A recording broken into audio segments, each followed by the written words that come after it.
Stream of Stories, c'est les sources orientales dans les fables de La Fontaine. En fait, j'ai d'abord fait une longue recherche sur les différentes versions de textes que j'ai lues. Donc le Pachatantra, qui est donc la version indienne, le Kalila et Dimna, le Kalile et Wadimne, qui est la version perse, et donc les fables de La Fontaine, et aussi sur toutes les versions anglaises de tout ça. En fait, Stream of Stories, finalement, c'est une sorte de grand tiroir dans lequel je puise plein de nouveaux travaux et de nouvelles installations qui prennent différentes formes. L'idée de toutes ces recherches et après de compiler tout ça et d'en faire un film. Pour moi, l'enjeu est politique parce que j'en ai marre d'écouter des discours isolationnistes.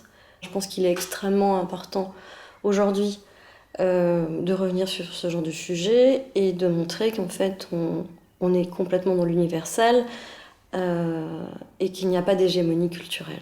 Voilà. Là-haut, un peu la tortue. L'idéal de la tortue, en fait, pour le doreur, parce que là je vais lui faire dorer avec de l'or vert. L'idéal, ça serait qu'il ait un peu plus de contour noir là. D'accord, hein, sur la carapace Ouais, comme ça. voilà. Ferme-lui là en fait. Ouais. Non, je pense que tu ouvres la. Tu Ça, fermes en noir, ouais, voilà. Là, tu fermes en je noir. continue, Voilà. comme ça. Ouais.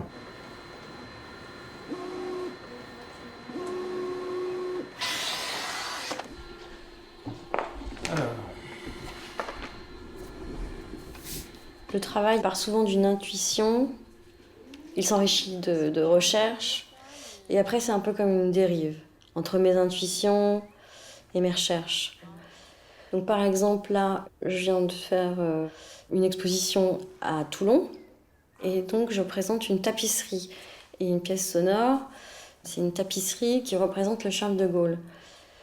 J'ai décidé de faire une tapisserie parce que voilà, j'ai pensé à Toulon, j'ai pensé aux femmes de marins, j'ai pensé au fait qu'on était en guerre, qu'on avait un peu tendance à l'oublier, qu'on était dans une nouvelle odyssée, que c'est une odyssée contemporaine, et que finalement, ce navire pouvait formaliser cette nouvelle odyssée, et que toutes ces femmes de marins, ce sont les nouvelles Pénélope. Donc voilà, c'est un exemple, mais ça répond à je réponds à un contexte territorial et à un contexte politique.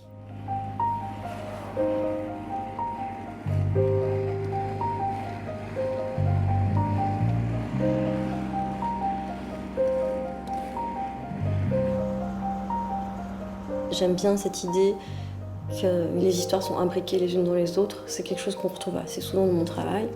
Des histoires de boucles. On n'est pas... on n'est jamais face à quelque chose de figé, en fait. Et comment nous, en fait, comment est-ce qu'on lit ça? Comment on se positionne entre les narrations? Et d'ailleurs, en anglais, il y a une étymologie qui est assez proche, puisque on dit stories and history. Bon, en français, effectivement, on a l'impression que c'est un peu plus lointain, mais il y a quand même toujours ça. Et j'ai toujours considéré que l'histoire, de par mon histoire personnelle, que l'histoire était de la fiction, puisqu'il y a toujours un narrateur. Un narrateur implique forcément une fiction.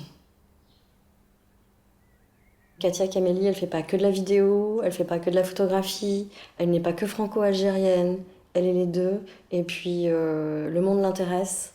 C'est pas toujours bien vu d'être politique dans l'art contemporain. Pour moi, je pense que c'est extrêmement important.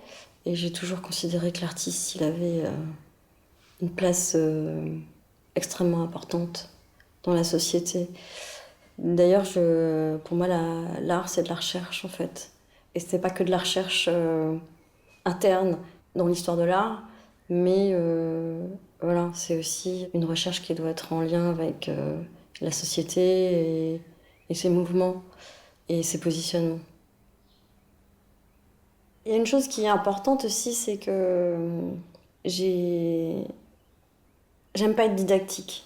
Voilà, ça m'énerve en fait. D'ailleurs, Je pense que ça fonctionne pas. Enfin, quand on explique aux gens ce qu'ils doivent voir, comment ils doivent penser, enfin, ça peut pas fonctionner. Donc le travail, il doit être ouvert.